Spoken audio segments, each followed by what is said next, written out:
El caso de Yu Menglong se cerró demasiado rápido, y cuando algo se cierra con tanta prisa, la pregunta no es qué pasó, sino por qué nadie quiso mirar más de cerca.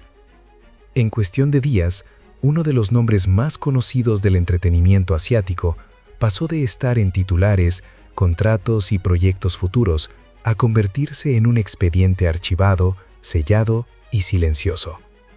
No hubo una conferencia de prensa extensa, no hubo una investigación pública detallada, no hubo preguntas incómodas respondidas, solo un comunicado frío, palabras cuidadosamente escogidas y una conclusión que llegó antes incluso de que el público entendiera lo que realmente había ocurrido.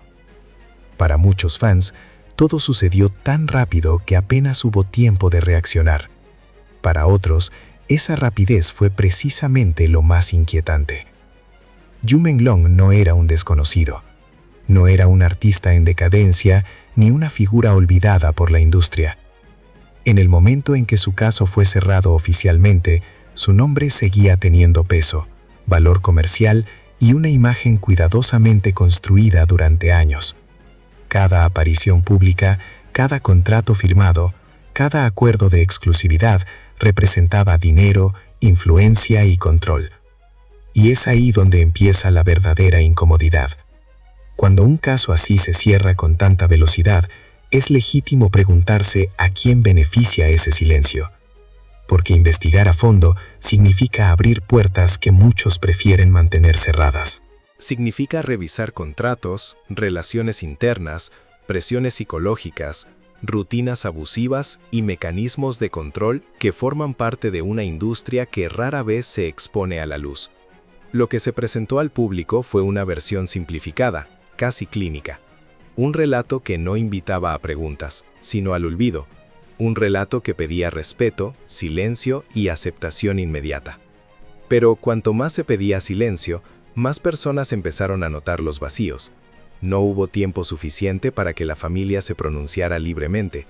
No hubo espacio para que surgieran versiones alternativas. No hubo una discusión abierta sobre las condiciones laborales, emocionales y contractuales que rodeaban a Yu Menglong en los meses previos. Todo quedó encapsulado en una narrativa breve, cerrada y oficialmente incuestionable. En la industria del entretenimiento asiático, esto no es algo nuevo. Existen precedentes. Casos que siguen un patrón inquietantemente similar. Carreras exitosas, presiones internas extremas, desgaste emocional silencioso y finalmente un cierre rápido, casi automático, que evita profundizar en las causas reales. La pregunta entonces no es si el caso fue cerrado conforme a la ley, sino si fue cerrado conforme a la verdad. Porque cuando se habla de artistas como Yu Menglong, no se puede ignorar el contexto en el que viven. Contratos que no solo regulan su trabajo, sino también su vida personal. Cláusulas que controlan horarios, relaciones, imagen pública y en muchos casos hasta el derecho a hablar. Acuerdos que imponen multas millonarias por romper el silencio, incluso cuando ese silencio protege abusos, negligencias o presiones extremas. Cerrar un caso rápidamente significa proteger estructuras. Significa evitar que se revisen documentos que nunca deberían salir a la luz pública. Significa impedir que terceros hablen sin autorización. Y sobre todo, significa asegurarse de que el relato oficial sea el único relato disponible. Muchos se preguntaron por qué no hubo una investigación independiente, por qué no se permitió una revisión externa, por qué ciertos detalles nunca se aclararon públicamente, por qué algunas personas cercanas desaparecieron del foco mediático de un día para otro, por qué ciertas preguntas simplemente dejaron de hacerse. Cuando un caso se cierra así, no es porque ya no haya nada que investigar, sino porque investigar se vuelve inconveniente. Y cuanto más inconveniente es una verdad, más rápido se intenta enterrarla bajo comunicados, tecnicismos y silencios cuidadosamente coordinados. Si este caso realmente no escondiera nada, ¿por qué tanta prisa? Si todo fuera tan claro como se dijo, ¿por qué no permitir que se revisara con calma? Si no hubiera responsabilidades incómodas, ¿por qué sellarlo todo tan deprisa? El silencio, en este contexto, no es ausencia de información, es una decisión. Y cuando el silencio se impone desde arriba, Suele ser porque alguien teme lo que podría salir a la luz si se deja hablar a quienes saben demasiado. Para entender por qué el caso de Yumen Long se cerró tan rápido, es imposible ignorar el sistema en el que estaba atrapado.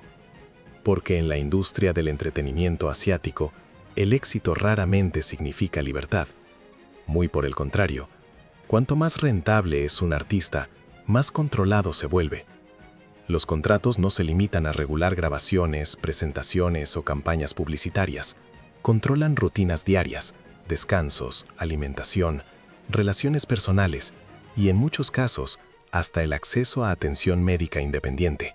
Todo está mediado por la agencia. Todo pasa por filtros internos. Todo queda registrado. Y lo más importante, todo está cubierto por cláusulas de confidencialidad extremas. Estas cláusulas no terminan con la vida del contrato, tampoco terminan con la vida del artista. En muchos acuerdos, el silencio se extiende a familiares, colaboradores, asistentes y cualquier persona que haya tenido contacto directo con el artista. Hablar puede significar demandas millonarias, significa procesos judiciales largos, significa represalias silenciosas que no aparecen en los tribunales, pero sí en la vida real. Cuando un caso como el de Yumen Long surge, abrir una investigación profunda implicaría revisar estos contratos, implicaría analizar si hubo negligencia, presión psicológica, abuso laboral o encubrimiento interno. Implicaría preguntar quién sabía qué y desde cuándo. Y esas son exactamente las preguntas que nadie parece haber querido hacer. En lugar de eso, se optó por una narrativa rápida, contenida y cuidadosamente desprovista de contexto. Se habló de un desenlace, pero no del camino. Se habló del final, pero no del proceso. Se pidió respeto, pero se negó transparencia. Algunos detalles nunca fueron aclarados públicamente, horarios que no coincidían del todo, versiones que se ajustaron con el paso de los días, personas del entorno que desaparecieron del discurso oficial, información que se fragmentó en pequeñas declaraciones inconexas, sin una reconstrucción clara de los hechos. Nada de esto, de forma aislada, prueba nada, pero cuando se repite una y otra vez en distintos casos, empieza a formar un patrón. Un patrón donde el artista se vuelve una figura prescindible, mientras la estructura que lo rodea permanece intacta. Un patrón donde la rapidez no busca justicia, sino contención. Donde el objetivo no es esclarecer, sino cerrar antes de que se acumulen preguntas. Muchos recordaron otros casos similares: artistas jóvenes, carreras prometedoras, presión extrema y un cierre oficial que llega antes de que la sociedad tenga tiempo de digerir lo ocurrido. Siempre con el mismo lenguaje institucional, siempre con la misma invitación al silencio. En este contexto, la velocidad deja de ser una coincidencia y se convierte en una estrategia. Cerrar rápido significa evitar filtraciones. Significa impedir que documentos internos se hagan públicos. Significa proteger acuerdos comerciales en curso. Significa evitar que patrocinadores se retiren. Significa, en definitiva, proteger una industria que mueve miles de millones y que no puede permitirse grietas visibles. Y mientras tanto, las preguntas se acumulan en los márgenes. Preguntas que no aparecen en los comunicados oficiales. Preguntas que circulan en voz baja.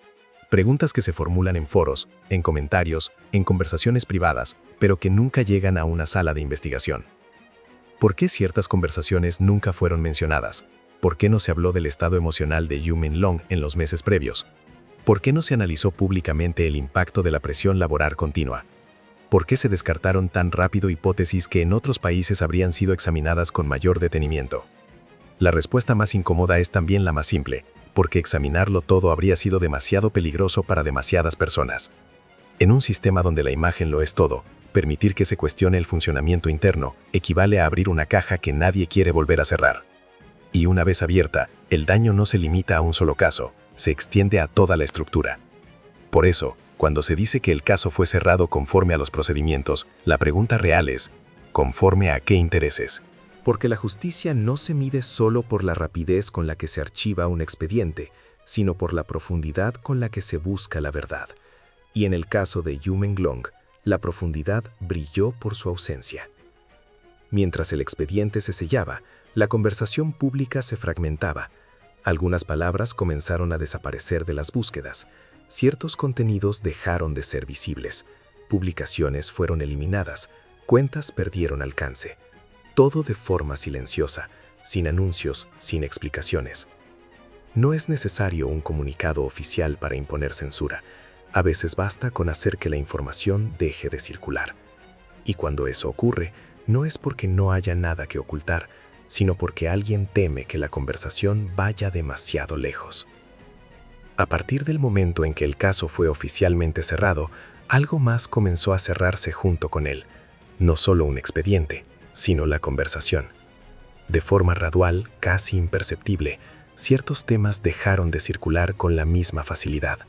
Algunas publicaciones desaparecieron, videos fueron desmonetizados o perdieron alcance, palabras clave dejaron de sugerirse. No hubo un anuncio público, no fue necesario.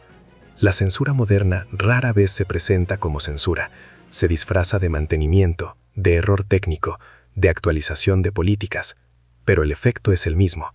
El tema se enfría, el interés se diluye y el público es empujado, lentamente, hacia el olvido. En el caso de Yumenglong, ese enfriamiento ocurrió demasiado rápido. Antes de que surgieran investigaciones independientes, antes de que se escucharan voces externas, antes de que el debate madurara, todo fue contenido en un espacio reducido, controlado y cuidadosamente vigilado.